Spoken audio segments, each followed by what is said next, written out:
Hello, everyone. Welcome back to Smothered, the post-session podcast. I'm Lawson, and joining me this time around is our director, Seth Thompson. As always. And joining us again is actor. So here's actually a question. Lexi Oliver, do you think that the term actor should just be a gender-neutral thing? I don't have a problem with that. I think that makes sense. It's a title. Yeah. So this has been something that I've had a few conversations with people, because typically to just be, gender agnostic, I will say actor, but some people see that as this is a masculine thing. It's like, oh, you're just assuming that everybody is an actor because that's how it used to be. Right. But I don't know. That's just interesting to think about because I've had a lot of conversations with folks about that. I mean, I never know. Like when I go to write my, bio or whatever, I'm always like, should I write an actress or actor? Right. I don't know. Because you have neutral pronouns to use, but when it comes to like a label such as that, a profession or something like that, you really don't have something like that. So. Regardless, Lexi Oliver, she's joining us again. She's playing Erica. She's killing it, and we just wrapped her today. We got so much great content. We had so much fun with her. Really excited to get your thoughts about your experiences because you only did 2 sessions, correct? We've only had you in for 2 sessions. Yeah. Mm-hmm. So beforehand, because as we typically do, we try to bite off more than we can chew and say, yeah, we can get all this done in this one session. It never ends up working because then people have ideas about, I'm going to eat during this take and stuff like that. Yeah, we kind of went overboard with Billy when Erica was supposed to be recording, but that's okay. No, it's fine. So luckily she was cool enough to be able to come back in and get it. Which, thank you for that, because originally because there is a bit of a time crunch. I don't know if we mentioned it last time, but you're about to be moving to New York City soon, right? Yeah. And we getting some more formal acting experience underneath your belt, which is super exciting. I know, I'm fancy like that, I guess. Go be real bougie like that soon. But in comparison, we were trying to get you in here as soon as possible because of that, even though you still have some time. How much longer do you have before you officially move out there again? I think about 3 weeks, basically. Okay. So at the time we were still thinking, I'm comfortable with that, but let's get her in here as soon as possible to take care of that. But yeah, thank you for coming back here just because we were trying to get you all taken care of along with the other character, Billy, who was played by Jacob Weyert, who was featuring in episode 7. If you are listening to this and haven't checked that out and it's released, go do so. We already got 7 of these. That's crazy. We're at number 9. This is number 9. I know, right? Insane. So wait, you are moving to New York City for what purpose? What's the the dream? I'm gonna be going to an acting school for 2 years, so I'm pretty excited about that. What's the acting school? Plug them. Okay. Yeah. Get it up. No, but what I'm allowed to say, okay, it's American Academy of Dramatic Arts. So. Shout outs. Yep. Shout out to them. We got a trailblazer coming. That's right. That's what's up. So you have to quarantine for 2 weeks, don't you? When you go all there? on my lonesome. That all is by brutal. myself. Oh man, what a way to acclimate yourself into the big city. It's I'm gonna see all the sights. I'll tell you what. You stay in your apartment and don't move. Don't leave. Don't touch to anyone. I was talking with a good friend of mine who was talking about driving through there, and he said that there was still thousands and thousands of cars, but nobody on the sidewalks or anything like that. So which crazy. is must be crazy. Yeah, to see. right. No tourists or anything like that. It's just. I mean, I wonder if they'll do an apocalypse. extreme clean, and then it'll be unrecognizable New York. Right. They just have so much time to clean the streets. Cleaning all the free time. So, I'm very curious when you had that experience and we only were able to get a few lines. We kind of got you warmed up for this session, but what are your thoughts between that session and this session? Do you feel as though that helped kind of act as a good primer for you to come back in here and knock everything else out?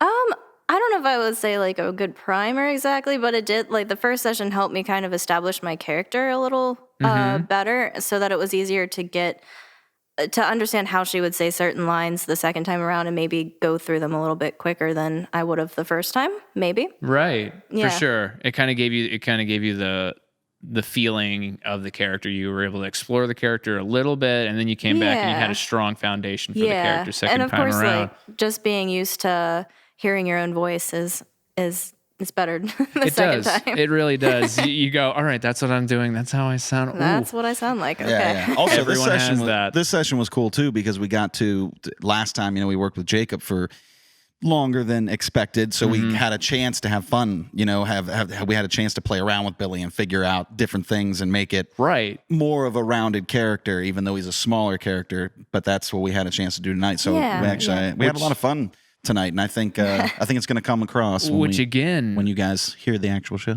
Harkening back to episode 7, these smaller characters, smaller just in terms of lines and everything like that are a little bit more vague are a lot more fun sometimes because you have a lot more freedom to play around and thinking, oh, would they do that? Does that make sense? It's not necessarily written anywhere in the script or anything like that, so it could be. You can interpret things a whole lot more when you have a lot more leniency and everything like that. I find that to be a lot more fun. I don't know if I mentioned this before, but it's like the idea of Hamlet's Hamlet. Yeah, you can take into consideration about what he's talking about, but then it's like, what are Rosencrantz and Guildenstern doing? It's like, why are they doing it? Oh, that's different. That's interesting. Yeah. So yeah, we've gotten through this, and we took a short break before we came here, and I was making a list, and I gotta say we say this every time too, so forgive me, but we're getting closer and closer and closer, so close. You guys are gonna be able to hear this. Amazing Lexi Oliver voice very soon. I'm clearly the star. You are the star. Actually, that's funny. Hero. And we'll have a podcast. Hopefully, we'll have like a rap podcast between the two of us, and we can actually talk about some of those things after. We don't want to give any spoilers before anybody has a chance to see it, but it would be fun to be able to talk about some of the story. You know what I mean? Of course, a podcast of us talking about the story. It's talking about the story overall without, again, giving too much away, but it's from the perspectives of us who have heard that script, seen, read, etc. that script so many times. Because it's pretty interesting. She does have a I'd call it a pretty integral part in the script. Absolutely, Erica, so. the term unsung hero was thrown around once or twice throughout it, and it's like, so keep an eye, keep an ear open for that. Keep an ear open, but keep an eye out open for this. That's what you call wordsmith. That's the wordsmith over here. Oh yeah, that's a good one. My gosh. Oh man. So Lexi, in your experience acting so far, where does the character Erica sit for you, just in terms of what you've done before? If there's somebody similar that you've portrayed that you've kind of channeled into this a little bit, or if this is kind of fresh for you. I feel like in general, like I typically get cast as kind of the sweet character, so it's not totally out of my. Not out of the wheelhouse or anything like that? Yeah, but at the same point, like, I've never played someone who was quite as smart as this. I mean, maybe, but, like, I don't know. She knows. I don't want to be mean to any of my other past characters. But, yeah, she knows quite a bit about what she's talking about. But I'm not used to playing a smart character. They always cast me as the dumb, sweet one. I don't know. It's kind of true. Hey, that's not bad. That's not a bad role to play, though. It's a fun role to play, so I really enjoy it. Yeah. Yeah, for sure. What did you have? Not to give anything away, but what did you have the most fun with this character coming up with it? Yeah, with choices, with delivery, anything like that. I think it's pretty funny when like a generally calm person gets really angry. I think it's funny. I don't know. So somebody, that's how you know there's a reason they're angry. And it's terrifying, really, when somebody's so soft-spoken and everything like that. They just blow up one day. I enjoy giving the sass. That was probably one of my favorite parts. But I also like playing off of Billy, and I think that character relationship is pretty cool too. So yeah, you two did a great job, and that was another reason why it was so great. And I'm so grateful that you both were able to come here for that one session, because you were able to in real time see what the other one was doing, or you especially were like, oh, Billy's taking it there, cool. He's taking it all the way up here. I got to reel him back down to earth because, I love Billy. She's so very much the straight man to Billy's fool, pretty much, which is sure. fun. Like you said, it's hilarious when they kind of when the straight man loses their cool. I mean, it's the old thing. I mean, Abbott and Costello, it was the big joke, you know. That's what's so funny is when he would lose his mind because the other one's such an idiot. Yeah. So yeah. But yeah, so it's a cool little dynamic. Yeah. Actually, man, now that we're talking about that would have been a really fun thing to play up even more. Well, maybe we'll have a spin-off, you know? Yeah, maybe. Start a spin-off series. Spin-off just starring Billy and Erica. Billy and Erica. Antics at the police station. We'll get a laugh track and everything. It'll be super campy. Yes. Billy. Oh, Billy. Yeah. Well, I think what you seem to have a lot of fun with was there's a part where the character is extremely winded.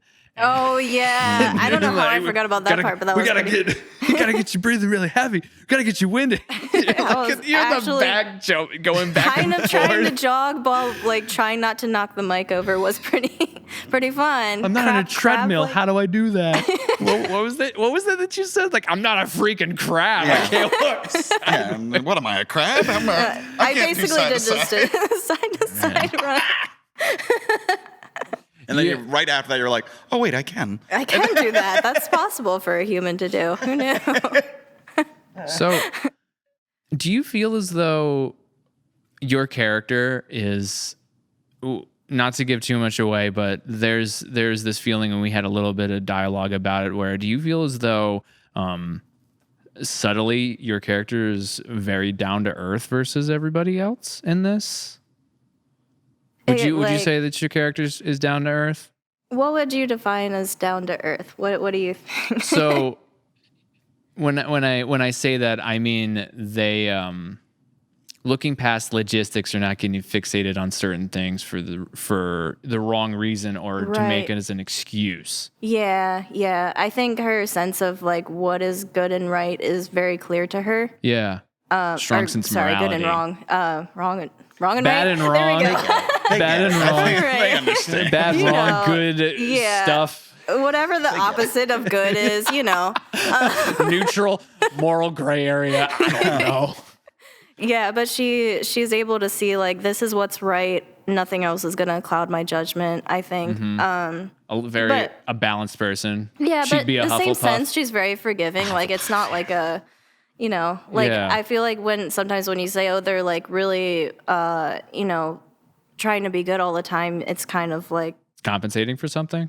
Yeah, I don't know. Like if like usually when you say that type of character, it means like they don't like characters that are bad. But I feel like this Erica, she's very forgiving and just kind of loves everyone. Yeah, kind of thing. It's that old cliche line, like how there's some businesses where, you know, they'll say like they're too nice of a person for this business. You know what I'm saying? Right. They're too nice for their own good. I almost feel like that's Erica. But what was cool that we got to play up today in our recording session was the friendship between you and Washburn and how, and it's, what was fun about it is how Washburn's kind of questioning something at one, I don't want to give anything away, so I'm trying to dance around it here. Yes. But Washburn's very much questioning something in one point of the script, and the Erica character is like, are you kidding me right now? Like, what do you, like, how could you even almost question this? Like, I like that because you could hear that Erica had a very distinct, clear view of what was right. It seems so and obvious. the way to go. And your friend Washburn, you're just like,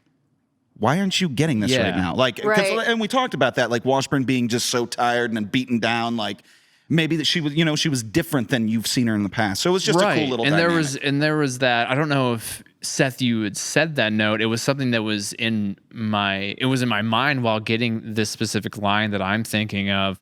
And I remember I was going to suggest if it got to the point where it would be everybody's had that instance where they have that friend that's doing something and they know better. And you're trying to get them to see reason, and it's so frustrating. You know, it's like that. It's that interaction of, you're smarter than this. What are you doing? Right.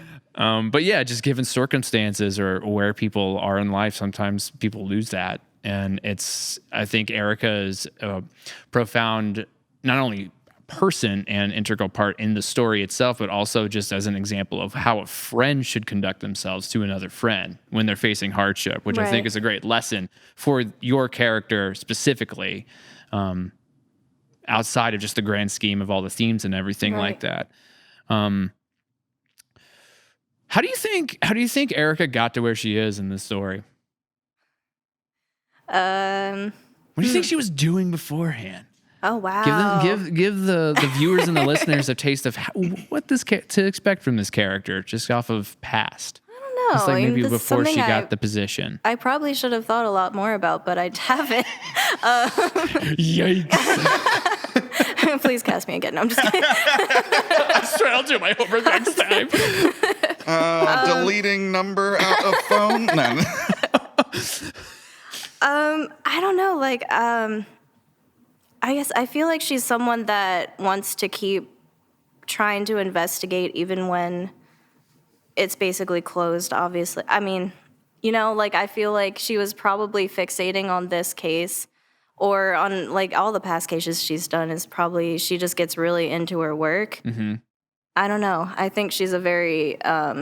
she wants to make the world better. Yeah, she wants to make the world a better place. Yeah. And she wants to see people excel for the better. Yeah. Like it's what she sees in the characters around her and the people that she's working with. It seems to be the case. And I think she definitely came into the profession from a good place. Like I think she 100% wanted to do it to help others. So yeah.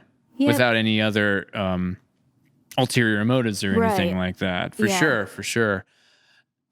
We did Seth, did you want to go ahead and take this time to throw out those rapid fire questions? Yeah, quick fire questions. And these are easy, just quick answers. That's all we need. This works so well with Andrew.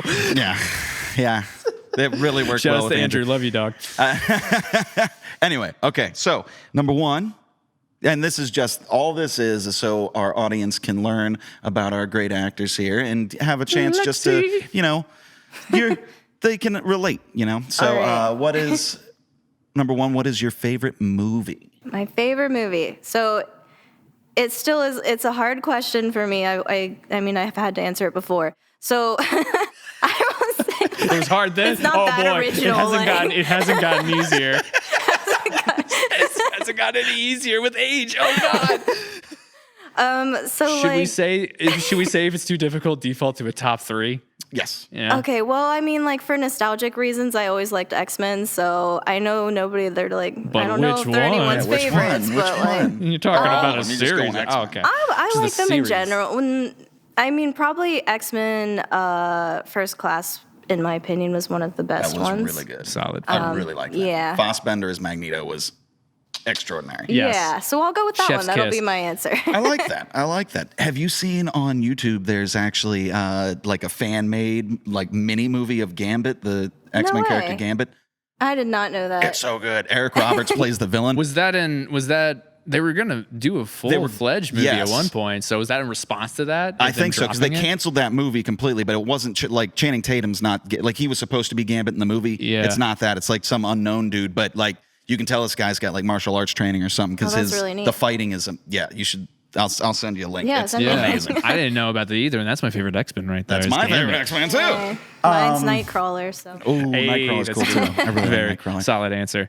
Anyway, and also I heard they're going to reboot the cartoon, so I'm super excited about that. Anyway, enough nerding out about X-Men. What was my next question? Oh, you're obviously an actor. You've been in a lot of plays in the theater. Mm-hmm. What is your favorite character you've ever played? Okay, so I feel like there's favorite characters in the sense of like what was fun to play and what like stretched me as an actor. They're like two different things. Yeah, give an answer. So, I think my favorite one that like I had to work the hardest at getting the character was Alive the Mind, where I played Beth and she was a mentally handicapped person or mentally damaged. So yeah, I saw that. That was good. Oh, thank you. So that one was my favorite as to portray, I think, but I love playing the ditzy dumb character, so like I had and it was a very small role, but like Lawson said, like those can be some of the most fun. I had a ton of fun just being one of the Mer sisters in Little Mermaid. That was one of the most fun times I've had. Really? Yeah. When was that? When were you in The Little Mermaid? Was that at the Playhouse? Yeah, it was at the Playhouse, I think last summer, actually. Okay. Yeah. You know what show I really liked that you were in? I think it was my favorite show that Pow Pow's ever done too. Was Little Women. Yeah.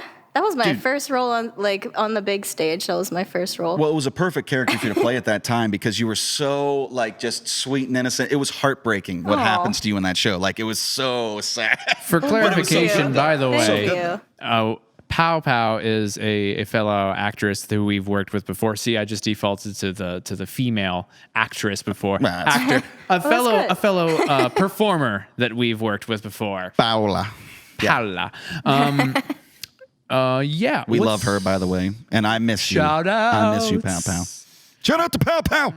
Yeah, because she's totally listening to this right now. Because that won't hurt my feelings if she's not. I'm texting her. Okay, next question. Oh, yes. Do you have a dream role you would like to play? Or is there just a character you're looking for in general? Like, you're like, I haven't played that. I want to play that. Well, I would love to be able to play a villain someday. I think that would be really fun. Yeah. Because it's like so against what my normal is. I think I would love to do that. I don't really have one in particular. If they ever do like Tangled on Broadway or something, I want to be Mother Gothel. So just remember me if like that ever becomes a thing. You heard it here first, folks. Yeah, so when you go to New York and become a big star, she started here. I started right here. And she remembers her good friends here. She remembers her good friends, and she's going to help us. Oh, man. We need help badly. I got you. Because I'm going to be so famous. You're going to be so famous and so rich because the next time we do a crowdfunding campaign for a production, it'll just need all of the help we can get. One more question, and then that's done with the quick fire. Favorite band or if you don't have a favorite band, just genre of music in general. Like which one? What are you always putting on like when you get in the car? Okay, probably like a pop alternative, like Fun or Imagine Dragons. Maybe not as much Imagine Dragons. I don't know. I like them a lot. Bleachers. I haven't heard of Bleachers. I've sat on them before. Been pretty depressed great. as well during it, every now and then. Yeah. I really like John Bellion too. I think he's great. Oh, nice. I relate to like almost every song he has. So that's anyway, it's almost kind of creepy whenever you're listening to so many songs from an artist. You're like, why am I resonating with you that me? Like, are you documenting my life? Yeah. Whoa. So I want to do one last question for both of you before we go ahead and wrap this up. I think this would be very fitting considering what this medium of storytelling that we're involved in is voiceover/voice acting. Most iconic voice to both of you and the reason why it's the most iconic voice to both of you. I would say Lexi Oliver. Dude, your nose got a little brown there. No. Wow. Okay. Oof, there's a couple different answers. I mean, you can't, come on. I don't think there's another answer. Wait. Are we talking about singers or voiceover acting? Yes. Both? Yeah, whichever is just that iconic to you, because a singing voice is absolutely somebody's voice. Yeah, that makes it even harder. Let's keep it with just speaking voice. Because, okay, that's better. That's easier. Whole other. Okay. That's easier. It's James Earl Jones. I mean, come on. I was expecting that. Darth Vader. Yeah. What are you gonna do? I mean, it's over. Yeah, it's gotta be. It's gotta be James Earl Jones. So that's very true. Okay. I think he's pretty darn iconic. Okay, iconic.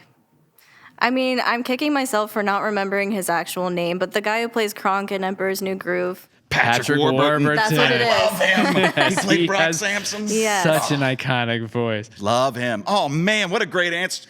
You should have given that one. That's a solid answer. I mean, he's so good. Man, she just trump carded me. And the thing that I love about it is he just knows that he has such a good voice too. Oh, I know he knows how to use it. Yeah. For me to throw it out there real quick, I'll just throw out two that I think are also very iconic to me, at least, is Kevin Conroy. Oh yeah. Batman. Yeah. Batman the Animated Series, and H. John Benjamin, who plays Bob in Bob's Burgers and Archer. Oh, okay. Yeah. So like him is just like that's the dude right there. You can tell it's him. Yeah, I don't know. There's just something about, especially with how he's playing both this really down on his luck father and then like this egomaniacs spy at the same time, which is just so fascinating to me. And he's using his voice really well. Now, I got to say this, though, because, okay, so most iconic, that's what I'd say. But speaking voice, especially for like a villain, and he was like the villain of the 90s. His name was Michael. Oh, no, I forget his name. But it's my favorite voice like ever in movies. He was like the villain of the 90s. He was the villain. He was my character that I played in Three Musketeers. He was Rochefort in the Three Musketeers with Kiefer Sutherland. Oh. He was Top Dollar in The Crow. He was in Robin Hood, Prince of Thieves with Kevin. He was the villain of the 90s. Yeah, it's Michael something. I can't believe, and he's probably watching right now. I apologize. He's definitely watching. I love you.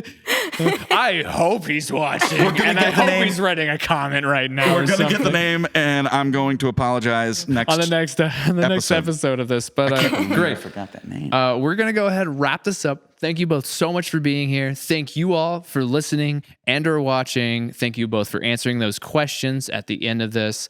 So great to have you here. So great to be moving on with this. Can't wait to keep moving forward. You know what to do. As always, the drill is follow R-Cade Productions on all the social medias. Follow R-Cade Productions at all the social medias. At all the social medias. And of course, if you would like to support us, if you would like to support these folks who are here, Indiegogo, R-Cade Productions, look it up. It's called Smothered, an R-Cade production campaign number 3. We sincerely appreciate any amount of donation whatsoever. And if you can't, you can at least share it with others. We would sincerely appreciate that. We sincerely appreciate you, and we look forward to the next time. Until then, take care. See ya.